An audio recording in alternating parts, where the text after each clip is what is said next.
नमस्कार. लोकलाईव्हच्या लोकसंवादमध्ये आपलं पुनश्च एकदा मनपूर्वक स्वागत. आज आपण संवाद साधणार आहोत शिवराम पाटील आज आपण त्यांना आमंत्रित केलेले आहेत. लोकसभा 2019 निवडणुकीची धामधूम जोरात सुरू झालेली आहे. लोकशाहीचा महाउत्सव सुरू झालेला आहे आणि या दरम्यानच्या काळामध्ये सामाजिक कार्यकर्ते शिवराम पाटील यांना खासदार कसा असावा, पक्ष कसा असावा, पक्षाचं काम कसं असावं, हे सगळं आज आपण त्यांच्याकडनं जाणून घेणार आहोत. जळगाव जिल्ह्यातले असे कोणते प्रश्न हे प्रलंबित आहेत याविषयी देखील आपण जाणून घेणार आहोत. मी आपल्या सर्व दर्शकांच्या वतीने शिवराम पाटील यांचं आपल्या लोकलाईव्हच्या स्टुडिओमध्ये मनापासून स्वागत करतो.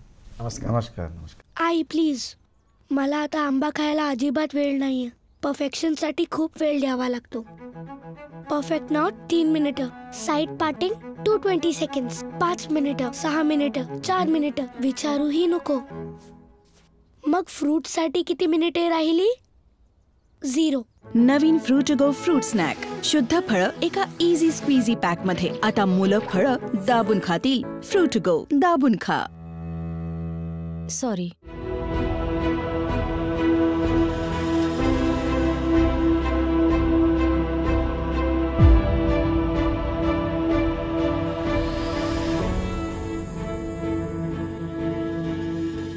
शिवरामजी, आपण 10 वर्षापासून सामाजिक कार्यकर्ता म्हणून कार्यरत आहात आणि तसं पक्ष म्हटलं तर आपण आता आपशी जोडलेले आहात आणि काँग्रेसशी देखील आपली नाळ जोडलेली आहेत. जर आपला प्रवास पहिल्यांदा सांगा की आपला राजकीय सामाजिक हा प्रवास कसा आहे, आपण कशा पद्धतीने राजकारणात आलात, समाजकारणात आपण काय काम करतात आहात, कसा आपला प्रवास आहे? मी मूळतः रेल्वेमध्ये स्टेशन मास्टरची नोकरी करत असताना नंदुरबारला 22 वर्ष होतो. 2008मध्ये मी अण्णा हजारे यांच्या आंदोलनातून प्रभावित झालो आणि मी माझा राजीनामा दिला. तर 2009 डिसेंबरला मी निवृत्त झालो आणि त्याच्यानंतर मी अण्णाच्या लोकपाल आंदोलनामध्ये सामील झालो. आणि नंतर मला अरविंद केजरीवाल यांची एक भूमिका आवडली की नुसते आंदोलनाच्या मार्गातून सगळे प्रश्न सुटत नाही, फक्त एक दबाव तंत्राचा वापर होत असतो. पण आपली ही पार्लमेंटरी सिस्टीममध्ये आपल्याला प्रत्यक्ष विधानसभा आणि पार्लमेंटमध्ये जाणं आवश्यक आहे. आणि म्हणून मी अरविंद केजरीवाल यांच्याकडे आकर्षित झालो आणि आम आदमी पार्टीचा सदस्य म्हणून काम करत होतो. काही काळ मी नंदुरबार जिल्ह्यामध्ये जिल्हा संयोजक म्हणून काम केलं. नंतर मी 2013 पासून माझ्या जळगाव जिल्ह्यातलाच आहे, पारोड तालुक्यातला, आणि इथं आलो. कशा प्रकारच्या निवडणुका किंवा राजकारणात कसा आपला प्रवेश झाला? हां, आपच्या माध्यमातून निवडणुका लढण्याचा योग फक्त नंदुरबारला आला लोकसभेला.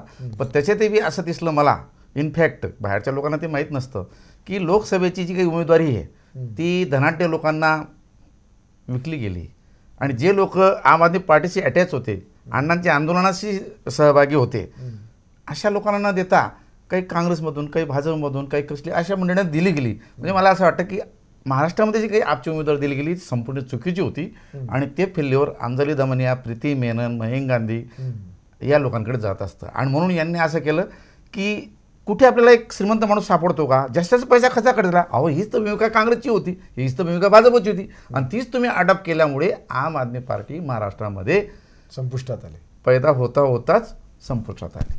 आणि मग आपण काँग्रेसशी जोडला? नाही, असंही नाही. मग मी सामाजिक कार्याकडे एक लक्ष देण्याचा प्रयत्न केला की कोणत्याही पक्षात गेल्यानंतर अशी जी परिस्थिती असते, आणि पक्ष म्हणजे काय असतं, एक इंटॅक्ट असं एक संघटन असतं. त्या संघटनेमध्ये तुम्हाला एंट्री करत असताना त्याचे संस्कार लादून घ्यावे लागतात. ते संस्कार म्हणजे कसं, त्याला पार्टी लाईन असा एक शब्द आपण वापरतो. बरोबर. जर उद्या उठून छगन भुजबळने जो भ्रष्टाचार केला सगळ्या स्तरावर जरी सिद्ध झाला, जर मी राष्ट्रवादीचा माणूस असेल तर मला हेच म्हणावं लागेल, भुजबळ साहेबांनी 8 ठाण्याचा भ्रष्टाचार केलेला नाही. येस. बोफोर्समध्ये सगळं सिद्ध झालं तरी मला असंच म्हणावं लागेल, काँग्रेसने बोफोर्समध्ये कुठेही दलाली घेतली नाही. मी जर भाजपमध्ये असेल तर मला असंच म्हणावं लागेल की राफेलमध्ये मोदी एकदम निष्कलंक आहेत. हे जे म्हणजे मला त्या ठिकाणी माझं अस्तित्व गमून बसावं लागतं. मी कडपातला एक प्राणी होऊन जात असतो. आणि म्हणून मला काय वाटलं, एवढं असताना देखील आपण काँग्रेसकडनं तिकीट घेऊन लढवलं नाही. ॲब्सोल्युटली. त्याचं कारण असं असतं की हा जो भारतीय जनता पक्ष लोकांनी जो सत्तेवर आणला 2014मध्ये, एक अपेक्षा होती की काँग्रेसने जी काही चुकीची धोरणं राबवली गेली आणि काँग्रेसने जे काही असं की आर्थिक धोरणं जी आहेत त्याच्यामध्ये भ्रष्टाचार खूप झाला. आणि मला असं वाटत होतं की चला भाजप आला, चांगलं झालं, लोकांना काहीतरी बदल हवा होता आणि लोकशाहीमध्ये बदल आवश्यकच आहे. पण भाजप सत्तेवर आल्यानंतर काँग्रेसमध्ये थोडीशी लाजत मोडत जी काही चोरी चालली होती, भ्रष्टाचार चालला होता, याने तर सरियाम सुरू केला आणि त्यामुळे मला वाटायला लागलं हे तर बहुत गलत हो रहा है. आणि म्हणून मला काय वाटतं की आता काँग्रेसने भाजपला कॉन्ट्रपाईज केलं पाहिजे, उठलं पाहिजे. आणि म्हणून मला असं वाटलं की काल जरी मी काँग्रेसला विरोध करत होतो तर आज मला काँग्रेसला उठवणं गरजेचं आहे की लोकशाहीमध्ये विरोधी पक्ष मजबूत असणं खूप आवश्यक आहे. मी जळगावला महानगरपालिका निवडणूक प्रभाग 11 मधून लढवली. तर त्यावेळेला मी अपक्षच लढत होतो, पण मला काँग्रेसचे राधेश्याम चौधरी वगैरे ही मंडळी आम्ही सारख्या मानसिकतेचे होतो. बरीचशी मंडळी या ठिकाणी प्रामाणिक पण आहेत, त्यांनी कुठे भ्रष्टाचारी केलं नाही, पण थोडंसं कार्य कमी होतं, तर मला त्यांनी काँग्रेसकडनं आपण निवडणूक लढवली. लढवली.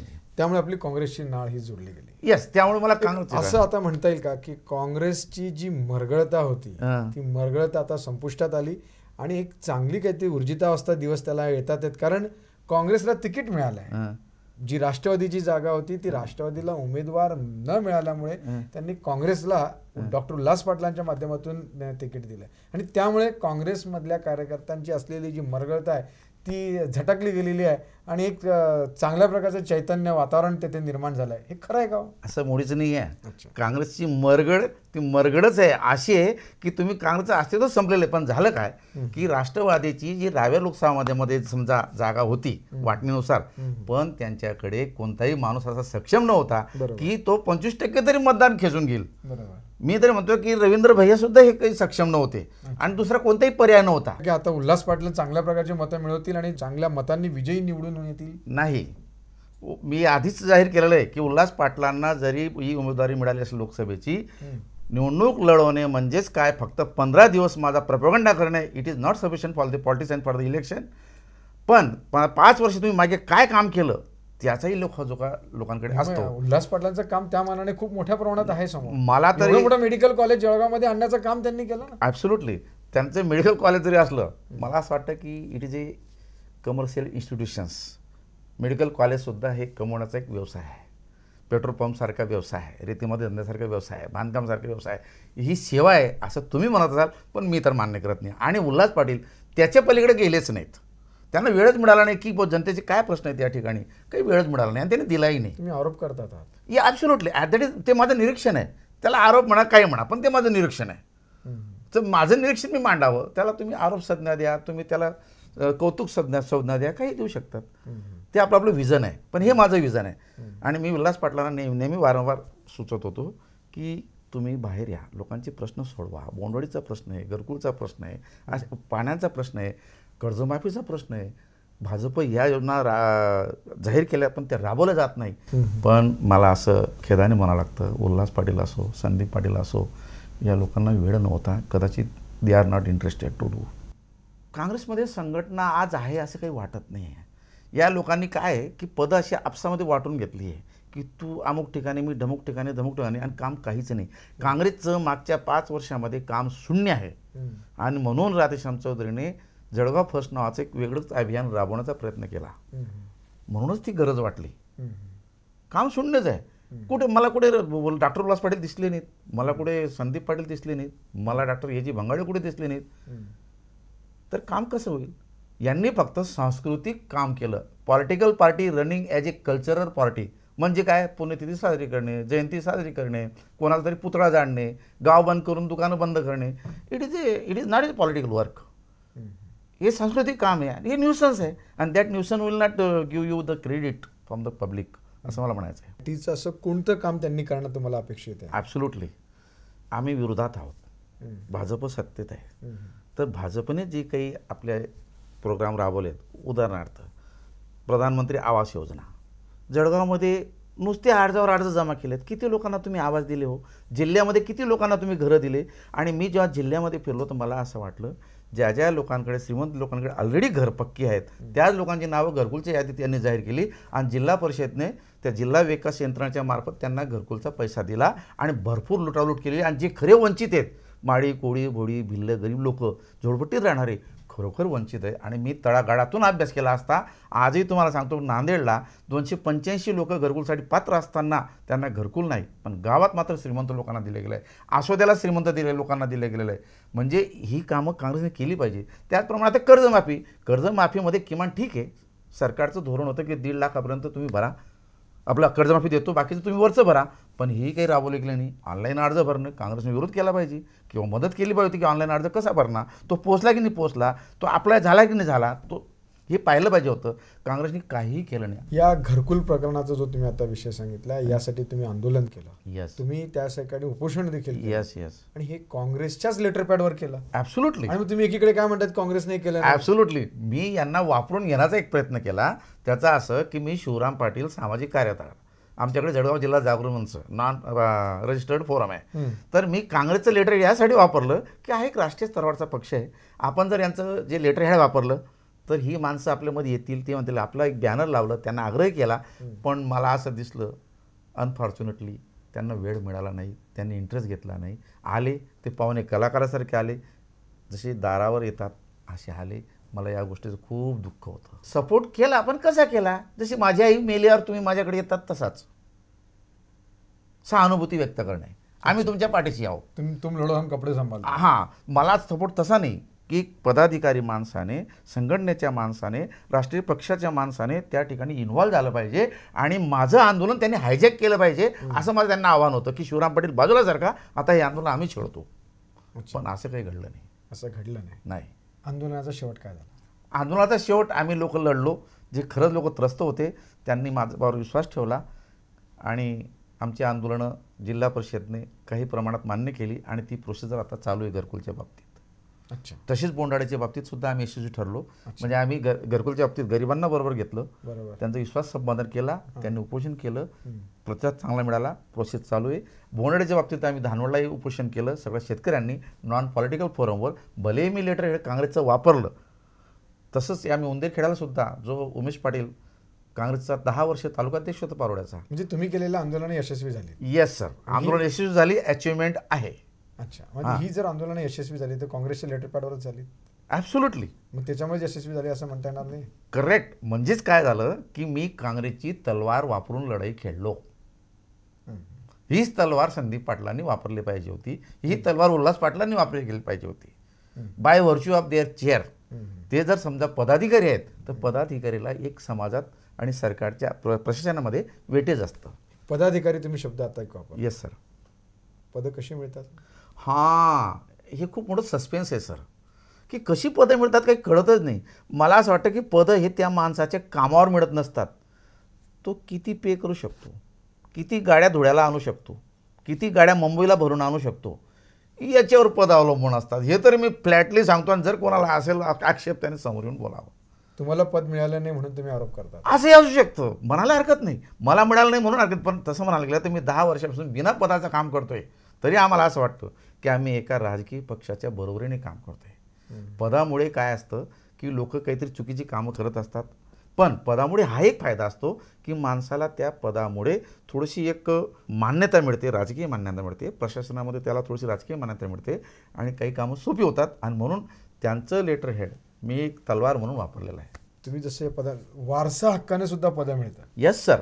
संदीप पाटील त्यांची आई मंत्री होती म्हणून वारसा हक्काने 7 बार मिळाली. आम्ही राहुल गांधीच्या नावाने म्हणतो, पंडित नेहरू, इंदिरा गांधी, राजीव गांधी, राहुल गांधी असं भाजपवाले म्हणते, सगळे म्हणतात. हां, त्यात तथ्य आहे. मग तसंच माझ्या वेळेला पण आहे.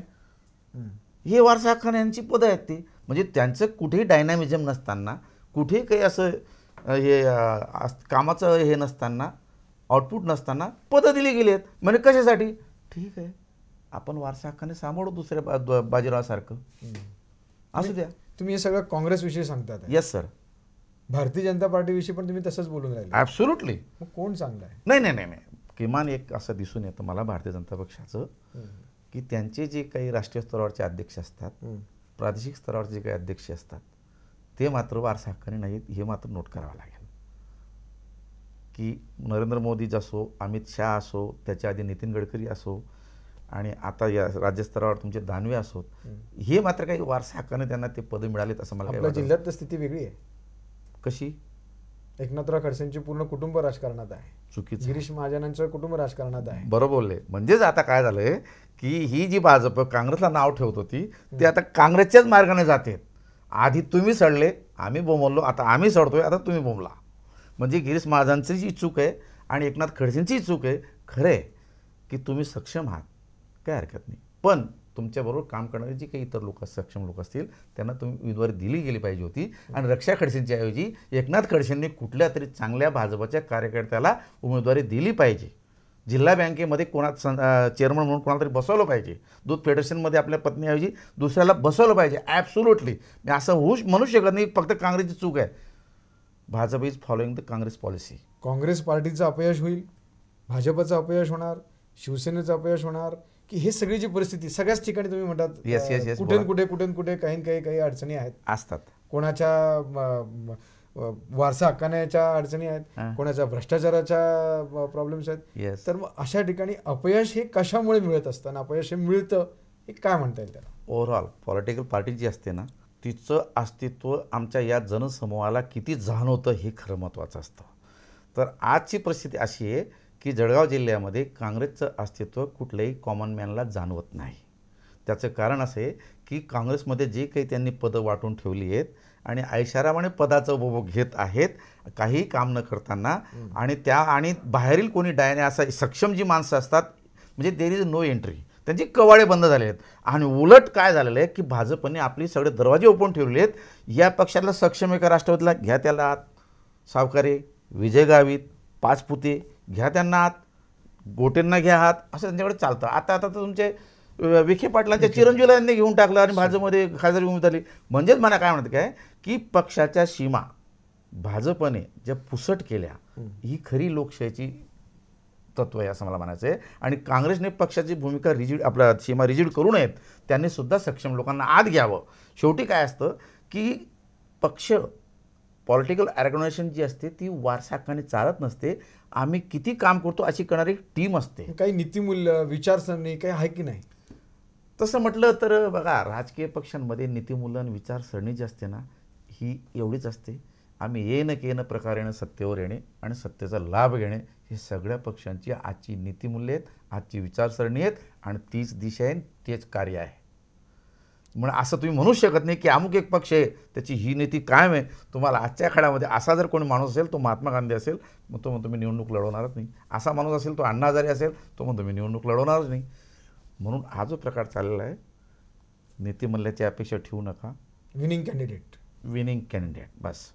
पण आम्ही जनतेने अशा लोकांना नाकारलं पाहिजे की जो माणूस अधिकतम पैसा खर्च करतो अशा माणसाला त्याचं कारण असं आहे की निवडणुकीमध्ये जास्तीत जास्त पैसा खर्च करणारा माणूस हा तेवढंच ती इन्व्हेस्टमेंट आहे. तो सट्ट्याचा आकडा लावला आहे त्यांनी आज आणि तो पैसा तो अनेक पटीने काढणार आहे. आणि म्हणून जास्त पैसा खर्च करणारा माणूस हा लोकशाहीला घातक आहे आणि त्याला हाणून पाडलं पाहिजे असं मलाही वाटतं. आज तुम्ही एकीकडे असं सांगितलं परंतु सुरुवातीला उल्हास पाटलांनी जे काही मेडिकल कॉलेज केलं एक इंडस्ट्री आहे, एक पैसा कमवणारं साधन त्यांनी तयार केलंय असं आपण सांगितलं. ॲब्सोल्युटली. पण त्या ठिकाणी ज्या गरिबांच्या रुग्णांची सेवा केली जाते, अनेकांना तिथे न्यायिक पद्धतीने रुग्णसेवा केली जाते, बरोबर. त्याला आपण काय दृष्टीने बघाल? ते जर तिथं रुग्णांची सेवा केली जात असते अल्प दराने त्यांना जर ट्रीटमेंट मिळत असेल ते कौतुकास्पद आहेच. त्याचं त्यांना फळ मिळेल, आउटपुट त्यांना मिळेलच. पण मी असं म्हणतो ते जर पदाधिकारी आहेत तर माझ्याकडे काही जिल्हा रुग्णालय आहेत, माझ्याकडे काही ग्रामीण रुग्णालय आहेत, त्या रुग्णांकडे जर तेवढी दक्षता घेतली की मला असं वाटतं की सरकारी खर्चाने सगळ्या लोकांना सुविधा मिळू शकते. म्हणून माझं असं ऑब्जेक्शन आहे की तुम्ही स्वतःची रुग्णालय चालवण्यापेक्षा सार्वजनिक रुग्णालय का चालवत नाही त्याच्यावर काय लक्ष देत नाही. आजही जळगावचं सिव्हिल हॉस्पिटल जे आहे हे खूपच कंडेम झालेलं आहे आणि हा सगळा दोष माननीय गिरीश महाजन यांचा आहे. आणि म्हणून मी म्हणतो की तुम्ही खाजगी दवाखाने चालवले it is a totally your earning business, that is not the service.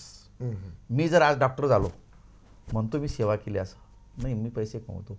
मी प्रामाणिकपणे सांगतो मी रेल्वेमध्ये स्टेशन मास्टरची नोकरी केली, मी देशाची सेवा नाही केली, मी खोटं बोलतो. मी नोकरी केली आणि पगार घेतला, अर्थार्जन हा माझा मुख्य हेतू होता.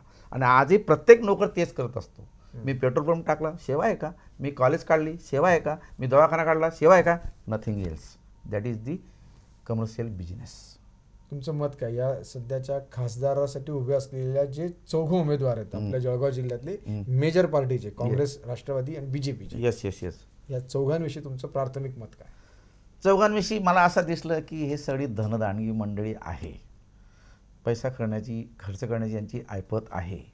ते आज त्याच्यामध्ये कोणी 10 कोटी, कोणी 20 कोटी, कोणी 100 कोटीपर्यंत खर्च करतील. आणि हा सगळा पैसा जर समजा सुदैवाने किंवा दुर्दैवाने तो माणूस निवडून आला तो खूप खूप खूप वसूल करेल. आणि माझ्या जो वाट्याचा जो काही निधी आहे सरकारकडून येणारा केंद्र सरकारचा त्या निधीमध्ये हे लोक परस्पर डल्ला मारतील असं माझा आक्षेप आहे. कारण जिल्हा नियोजन समितीमध्ये जो काही पैसा आलेला आपल्याकडे 468 कोटी यावर्षी आला होता. तुम्हाला परवाचीच बातमी आहे 300 कोटी या लोकांनी काय म्हणतात त्याला ऑफिसमध्येच सगळ्या कामांचं भूमिपूजन केलं, भूमिपूजन केलं. किती चुकीचं आहे. आणि त्यात आमचे पालकमंत्री चंद्रकांत पाटील, आमचे कलेक्टर हे सुद्धा जबाबदार आहेत. अहो तुम्ही 300 कोटी त्याचं भूमिपूजन तुमच्या कार्यालयात करून मोकळे होऊन गेले. It is absolute fraud. प्रत्यक्ष कामं करा, ते काम सुरू करा, भूमिपूजन करा, क्रेडिट घ्या. पण हे खूप चुकीचं आहे. वेळेच्या अनुषंगाने आणि हे याला ऑब्जेक्शन खासदार A.T. नानाने घेतलं पाहिजे होतं. याला ऑब्जेक्शन रक्षा खडसेने घेतलं पाहिजे होतं. आणि जे काही माझ्या जिल्ह्यातले 11 आमदार आहेत हे त्यांनी घेतलं पाहिजे होतं. They are faulty. ऑब्जेक्शन घ्यायला पाहिजे का हो. 300 कोटीचं तुम्ही काही एका दिवसात भूमिपूजन करतात. चुकीचं आहे. बराचसा निधी या लोकांनी चुकीच्या मार्गाने नियोजन केलेलं आहे. म्हणून जिल्हा नियोजन समिती असं नाव आपण जरी लावलं, जिल्हा भ्रष्टाचार समिती म्हणून ती काम करत आहे. 100% आरोप आहेच. आणि माझं आव्हान आहे चंद्रकांत पाटलांना, माझं आव्हान आहे कोणत्याही पक्षाच्या आमदाराला, माझं आव्हान A.T. नाना, रक्षा खडसेंना, गुलाबराव पाटलांना, सतीश अण्णांना, तुम्ही इथं बोललं पाहिजे होतं. तुम्ही माझे प्रतिनिधी आहात, तुम्ही विश्वस्त आहात, तुम्ही त्या निधीचे मालक नाही आहेत. विश्वस्त म्हणून तुम्ही आक्षेप घ्यायला पाहिजे होता तुम्ही. तर यांनी घेतला नाही. ते चुकीचं आहे आणि हे जनतेला पोहोचणं आपल्या माध्यमातून खूपच गरजेचं आहे. तुम्ही मध्ये एक अशी घोषणा केली होती की काम दाखवा, म्हणजे काँग्रेसचं काम दाखवा आणि बक्षीस घ्या. खरंय. काय म्हणतात?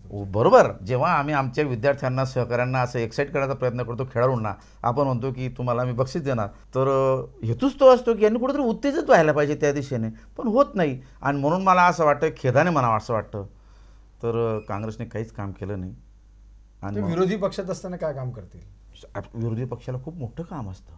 सरकार ज्या जी काही धोरणं आखत असतात ते विरोधी पक्षाने त्या धोरणा राबवणं आणि त्याच्यातला चुका शोधून काढणं, त्या रेक्टिफाय करणं हे विरोधी पक्षाचंच काम असतं. आणि म्हणून म्हणतो विरोधी पक्षात बसलेला माणूस हा सत्तेत बसलेल्या मंत्र्यापेक्षा जास्त काम करतो. कारण लोकशाहीमध्ये विरोधी पक्षाची भूमिका खूपच महत्त्वाची असते आणि यांनी ते समजलंच पाहिजे. पण काँग्रेस माझ्या जळगाव जिल्ह्यात तरी मला टोटली आयडल दिसली. यांनी कुठेही आम्ही विरोधात आहे असं वाटलं नाही, आमचं अस्तित्वच नाही या दिशेत ते लोक राहिलेत. आणि म्हणून मी असं म्हटलं, काँग्रेसचं काम दाखवा आणि बक्षीस मिळवा. जसं एक प्रेत पडलेलं आहे, त्या प्रेतापुढे मी किती गाणं गायलं, किती संताप केला, त्याला भीती दाखवली, तर प्रेत त्या स्थितीत असतं. तशी काँग्रेसची इथली संघटना जी जळगाव जिल्ह्यातली त्या स्थितीत आहे. लिथार्जी. म्हणजे त्यांना ना कोणाच्या बोलण्याचं भय वाटलं. ते कधी कधी म्हणतात की शिवराम पाटील तुम्ही विरोधकांवर गोळ्या मारतात, कधी कधी बंदूक आमच्याकडे जा. म्हटलं हो, आपल्याकडे जी काही चुकीचं आहे ते पण झटकलं पाहिजे. माझ्या घरातले बी मी झाडं झटकलं पाहिजे. माझ्या घरात घाण असेल ते झाडली फेकली पाहिजे. तुम्ही असे करतच नाही आहे. मग मला तसं करण्यावर काँग्रेस पक्षामध्ये काळं फासण्याची देखील पदाधिकाऱ्याला काळं फासलं जातं. येस, काय शरमनाक गोष्ट आहे. त्याचं कारण काय आहे की काँग्रेस भवन एक खूप मध्यवर्ती एक इमारत आहे, चांगली जागा आहे. हा वारसा तुम्हाला मिळालेला आहे जनतेची सेवा करण्यासाठी राजकीय माध्यमातून. आणि तिथं आमचे संदीप भैया जे काही काँग्रेसचे जिल्हाध्यक्ष आहेत त्यांनी त्या दुकानांना काँग्रेसच्या आवारामध्ये जागा देऊन टाकली. आणि जेव्हा आम्ही ऑब्जेक्शन घेतलं तेव्हा म्हटलं की नाही ते कसं आहे दादा, आम्हाला त्याच्यातून थोडंफार पैसा येतो, चहा पाण्याचा खर्च भागतो, इलेक्ट्रिक बिल बघतो. म्हटलं असं नाही. जर समजा एक स्त्री जर भुकेली असेल म्हणून तिने काही वेश्यासारखा व्यवसाय करावा का? चुकीचं आहे. काँग्रेसचा वारसा जो महात्मा गांधींचा आहे तो तुम्ही टिकवला पाहिजे. आम्ही जर पैसा नसेल तर आम्ही चहा पिऊ नका, पैसा नसेल वीज भरायला तर आम्ही लाईट जाळू नका, पंखा बंद ठेवा. गांधीजी असेही साबरमतीला आणि सेवाग्रामला त्यांनी असं काम केलं, आम्ही का त्यांचं अनुकरण करू नये? म्हणजे यासाठी तुम्ही ते जर समजा भाड्याने दिलं याचा अर्थ असा झाला आमच्या पूर्वजांनी जी कमवलेलं होतं, जी इमारत होती आम्हाला राजकीय काम करण्यासाठी, ती आम्ही भाड्याने देतो आहे. आमचं नैतिक घसरण झाली. म्हणून त्या ठिकाणी एक अरुणा पाटील नावाच्या बाईला जो काही त्यांच्यातला वाद असेल, पण मुद्दा मात्र हा होता की तुम्ही हे भाड्याने देऊ नका. आणि त्या बाईचा वाद झाला, तिला कुठूनतरी पक्षातून या लोकांनी पद काढलं आणि तिला राग आला आणि तिने ती शाई फेकली. मला असं वाटतं इथपर्यंत टेस्ट यायला नाही पाहिजे होती. संदीप भैया हे अध्यक्ष होते, त्याने दोघांना बसवून हे चूक की बरोबर असं ठरवायला पाहिजे होतं. आज दोघांनी पक्षातून काढून टाकलं, पक्षातून काढून टाकलेलं आहे. येस, त्या बाईला काढून टाकलं, अरुणा पाटलांना. अर्थात त्या बाईची एक चूक कशी झाली की शाई फेकणं किंवा बोलणं किंवा पैसा जमा करून अध्यक्षाला देणं असं म्हणून आर्थिक तंगी असं म्हणून इथपर्यंत ठीक आहे, दॅट इज द पॉलिटिकल. पण जर समजा त्या ठिकाणी असं शारीरिक हानी पोचवणं, हाणामारी करणं, याला मात्र आम्ही सहमती नाही देत. मी आता असं तुम्हाला एक विचारेल की सरकार कोणाचं येऊ, येस, निवडून कोणी पण येऊ, तुम्ही 4ही खासदारांची अशी माहिती सांगितली, परंतु तो खासदार हा जळगाव जिल्ह्याचे प्रश्न जाणणारा असावा, जळगाव जिल्ह्याची नाव जोडणारा असावा, असं अनेक विचारवंतांचं मत आहे. तुमचं मत काय? येणारा खासदार कसा असावा, त्याला कोणत्या प्रश्नांची माहिती असावी, जळगाव जिल्हा त्याला कसा माहिती असावा असं तुम्हाला वाटतं? इकडे आपल्या तापीवर पाडसर धरण आहे, ते इनकम्प्लीट आहे. ते जर कंप्लीट झालं तर खूप चांगला फायदा होईल. माझ्या जळगाव शहरामध्ये जी काही MIDC आहे त्याच्यातून बरेचसे उद्योग बाहेर जात आहेत. त्यांना ते बाहेर का जात याची कारणं जर शोधली आणि त्यांना जर इथंच एस्टॅब्लिश केलं तर किमान माझ्या जिल्ह्यातील शहरातील मुलांना काम मिळेल असं मला वाटतं. जे सिव्हिल हॉस्पिटल आहे त्याच्यावर लक्ष ठेवणं गरजेचं आहे. सगळ्यांना सुविधा मिळाल्या पाहिजेत. त्याचप्रमाणे जे काही केंद्र सरकारची योजना आहेत ती योजना पूर्णपणे राबवल्या जात की नाही त्याचा मागोवा घेतला पाहिजे, अधिकाऱ्यांना वचक ठेवला पाहिजे असं मला म्हणायचं आहे. आणि शिवाय आमच्या खासदाराने राजकारण शिवाय कोणताही व्यवसाय करू नये. अच्छा, 100% कोणताही व्यवसाय करूच नाही, कारण त्याच्या बदल्यामध्ये त्याला आम्ही नॉन प्रॅक्टिस अलाउन्स देत असतो. खासदाराला दिलं जाणारं जे मानधन आहे ते का दिलं जातं? ती खुशाली नसते. तुम्ही तुमचा व्यवसाय सोडून सेवा करायला आलेला आहात म्हणून आम्ही तुम्हाला 70,000 80,000 मानधन देतो. गाड्यांचं तिकीटं तुम्हाला फुकट देत असतो, तुम्हाला सुविधा, सरकारी सुविधा फुकट देत असतो. याचं कारणच असं आहे. उदाहरणार्थ जर 89 निवडून आले त्यांनी कोणताही धंदा करू नये, कोणतेही बांधकाम करू नये. गुलाबराव करून आले त्यांनी कोणतेही व्यवसाय करू नये. निवान तुमचं हे जर निवडून आले उन्मेष पाटील त्यांनी कोणतेही रेतीमध्ये धंदे करू नये. फक्त सेवा सेवा सेवा सेवा. कारण तुम्ही जो काळ सेवेसाठी आलेला आहे त्या काळात तुम्हाला उदरनिर्वाहाचं, प्रवासाचं सगळं मानधन सरकार देत असतं. त्यातला हेतूच आहे नॉन प्रॅक्टिस अलाउन्स. मानधन इज नॉन प्रॅक्टिस अलाउन्स. आणि जर हे करत असतील याचा अर्थ ते प्रतारणा करतायत मतदारांची. आणि म्हणून माझं असं म्हणणं की 5 वर्षामध्ये जी डिक्लेअर त्याची संपत्ती होती उमेदवारी अर्ज भरताना त्याच्यापेक्षा 1 रुपया जरी वाढली ते सुद्धा आक्षेपार्ह आहे. त्याचं कारण सेवा करत असताना मेवा जमवणे ही सर्रास चोरी आहे. आणि हे आज जे खासदार उभे आहेत 100% यांनी कुठेतरी चोऱ्या केलेल्याच आहेत. त्याशिवाय तो माणूस आर्थिकदृष्ट्या इतका समर्थ आणि इतका श्रीमंत होऊ शकत नाही. तर हे चुकीचंच आहे. म्हणून पूर्ण वेळ दिला गेला पाहिजे. कारण मी 5 वर्ष तुमचा सेवक आहे, तुमचा प्रतिनिधी लोकसभेत आहे किंवा विधानसभेत आहे. तर असं त्याने ते काम केलं पाहिजे. आणि जर हे करत नसतील तर लोकांनी त्याला राबवून घेतलं पाहिजे. आणि जर राबतच नसेल राजीनामा दे असं त्याच्यामागे भूमिका ठेवली पाहिजे. आणि म्हणून मागे मी एकदा म्हटलं होतं समांतर तेवढ्याला की आता 89ने राजीनामा द्यावा आणि घरी बसावा की तुम्ही आमची खासदारकी म्हणजे खासदार पदाला पात्र नाहीत. चुकून आम्ही तुम्हाला मतदान केलं ती आमची चूक झाली. शिवरामजी, तुम्ही उल्हास पाटील जे काम करतात ते सेवा करत नाही असं म्हणतात. म्हणजे जे हॉस्पिटल केलेलं आहे ते काही सेवेचा व्रत नाही आहे असं तुमचं म्हणणं आहे. तुम्हाला काय अपेक्षा उल्हास पाटील? मला अपेक्षा अशी आहे उल्हास पाटलांनी त्यांच्याकडनं की केंद्र सरकारच्या काही ज्या योजना आहेत त्या माझ्या मतदारसंघामध्ये राबवल्या जातात का नाही, राबवल्या जात नसेल त्यात काय कमी आहे तर ती कमी आम्ही राजकीय दबाव टाकून ती पूर्त केली पाहिजे. हे त्यांनी काम केलं पाहिजे. म्हणजे पब्लिकचं डायरेक्ट ज्याच्यामध्ये आर्थिक लाभ असतं सुविधा आणि अनुदानाच्या माध्यमातून त्या त्यांनी दिला पाहिजे. दवाखाना जो चालवला जात असतो आधीच मी सांगितलेलं आहे की दवाखाना चालवणं ही कमर्शियल इन्स्टिट्यूशन आहे, त्याला सेवेचं आपण बॅनर लावून टाकतो एवढंच आहे. मी वकिलात करताना सेवा करतो, मी डॉक्टरकडे सेवा करतो, मी इतकं सांगितलं नोकरी करताना मी सेवा नो. इमानदारीने मी सरकारची सेवा केलेली नाही. मी सरकारमध्ये श्रम दिलं आणि वेतन घेतलं ते सांगितलं तुम्ही बस. तर उल्हास पाटलांनी ही रावेर लोकसभा मतदारसंघामध्ये जर उमेदवारी करायची असेल तुम्ही 5 वर्ष पूर्ण डिव्होशन द्या. आणि जर तुमच्याकडे पैसे कमवणं, दवाखाना चालवणं हाच जर येतो असेल तर मला असं वाटतं की तुम्ही रावेर लोकसभा मतदारसंघात प्रतिनिधी करण्यामध्ये अपुरे पडत आहेत. आणि त्याचे प्रत्यय तुम्हाला मागच्या याच्यात पण आले निवडणुकीमध्ये आता येतीलच. आणि म्हणून असं वाटतं की बुवा जर निवडणूक लढवायचीच आहे तर आधी या लोकांना उद्युक्त करतो की तुम्ही मैदानात उतरा, जनतेची सेवा करा, तेव्हा जनता तुम्हाला ते रिटर्न्समध्ये देईल. पण तुम्ही आश्वासन देतात म्हणजे तुम्ही सांगतात की मी असं करीन, शब्द देतात, विश्वास नाही मला आणि मग तुम्ही मला आधी मत द्या मग मी काम करीन, ही एक वेगळी स्टाईल झाली. तर मला असं म्हणायचं की राजकारणामध्ये आधी काम आणि मग दाम घ्यायला पाहिजे. नाही, पण राजकारणामध्ये ज्यावेळेला एखादा उमेदवार उभा राहतो तो कोरी पाटी असं म्हणून, आणि त्याला अतिशय चांगल्या प्रकारचं मतदान सुद्धा होतं आणि तो निवडून सुद्धा येऊ शकतो. येस, कोरी पाटी म्हणून. कोरी पाटी. पण एकीकडे तुम्ही असं म्हणता की पहिले काम करा आणि मग निवडणुकीला या. ॲक्च्युली कोरी पाटी ह्या एक सोशल सायकोलॉजी अशी आहे की आधीच लोक जे काही उमेदवार असतात, जे काही प्रतिनिधी असतात, आमदार खासदार वगैरे नगरसेवक वगैरे जे असतात, त्यांच्यावर असं नाराज असतात, त्याच्यात खूप प्रश्न असतात, clumsy minded. And clumsy minded person says that की आय वॉन्ट समथिंग न्यू.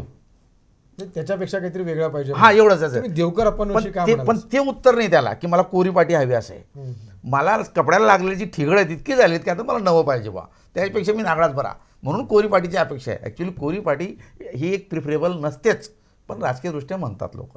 तसं देवकर विषयी तुमचं मत काय? ते सुद्धा काँग्रेस कल्चरचे असं गुलाबराव देवकर आहेत, आपल्या जळगाव मतदारसंघातून राष्ट्रवादीकडनं ते उभे आहेत.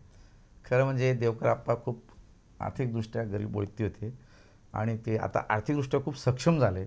आणि जर देवकर आप्पा खरोखर सेवा करत होते, एकीकडे माझ्या जळगावचे नगराध्यक्ष होते, त्यांच्या काळामध्ये कुडकूचं प्रकरण आहे ते अजूनही आमच्या मानेवर भूतासारखं बसलेलं आहे आणि प्रत्येक पोरगं जन्माला येतं त्याच्या डोक्यावर त्याने कर्ज ठेवलेलं आहे. आणि देवकर आप्पांनी ही जबाबदारी घ्यावी आणि त्यांच्यावर जी काही 1,16,00,000चं 97 पासूनचं as per the audit report त्यांच्याकडे वसुली आहे, मी प्रामाणिकपणे सांगतो. आणि देवकर आप्पांनी ही व्याजासहित भरून टाकावी. ज्या गोष्टीला मी चुकलो मी त्याचा दंड भरायला तयार आहे. जर आम्ही चांगल्या कामाचं क्रेडिट घेत असतो तर आम्ही चुकलेल्या कामांचंही दुःख घ्यायला पाहिजे आणि त्याचा मुआवजा भरला पाहिजे. हा प्रामाणिकपणा असेल तर देवकर आप्पांनी उमेदवारी केली पाहिजे. आणि देवकर आप्पांना याआधी मी 6 महिन्यापूर्वी जाहीर सभेमध्ये सांगितलं होतं, कॅमेऱ्यासमोर सांगितलं, आप्पा तुम्ही 1,16,00,000 व्याजासहित भरा. त्यांनी मला सांगितलं होतं असं असं असं. ते काही स्पष्टीकरण देऊ नका. ज्या सरकारमध्ये तुम्ही प्रतिनिधी म्हणून आमदार होते त्या सरकारच्याच त्या ऑडिट संस्थेने तुमच्यावर हे आरोप ठेवलेले आहेत. आणि आरोप जर ठेवले आहेत आणि आम्हाला जनतेमध्ये जाऊन विश्वास जर निर्माण करायचा असेल तर माझी जी चूक आहे ती मी दुरुस्त केली पाहिजे, रेक्टिफाय केली पाहिजे. हा महात्मा गांधीचा मार्ग होता की थोडीशी भी गलती हुई तो उसको पहाड़ जैसी भूल समजते थे. आणि आप्पांनी निवडणुकीत कितीही पैसा खर्च करू, मी आजही अपील करतो तुमच्या माध्यमातून, देवकर आप्पांनी 1,16,97,000 पासून व्याजासहित नगरपालिकेत भरावे. जर ते त्याच्यामध्ये चुकीचे आढळले नाहीत तर नगरपालिकेने त्यांना परत करावे असं माझं या ठिकाणी मत आहे. म्हणजे शासनाचा पहिला पैसा जमा करून टाकावा आणि मग त्यांनी निवडणुकीच्या समोर जावं. ॲब्सोल्युटली. जर मलाही असं कधी कधी घरपट्टी शक्ती येते, घरपट्टीवाल्यांची नावं येतात, मला वीज बिलाची सक्ती येते, तर तशी त्यांच्यावर बी त्यांनी समजून घ्यावे की morally we are bound to repay that money आणि after the decision that can be recovered from the government also.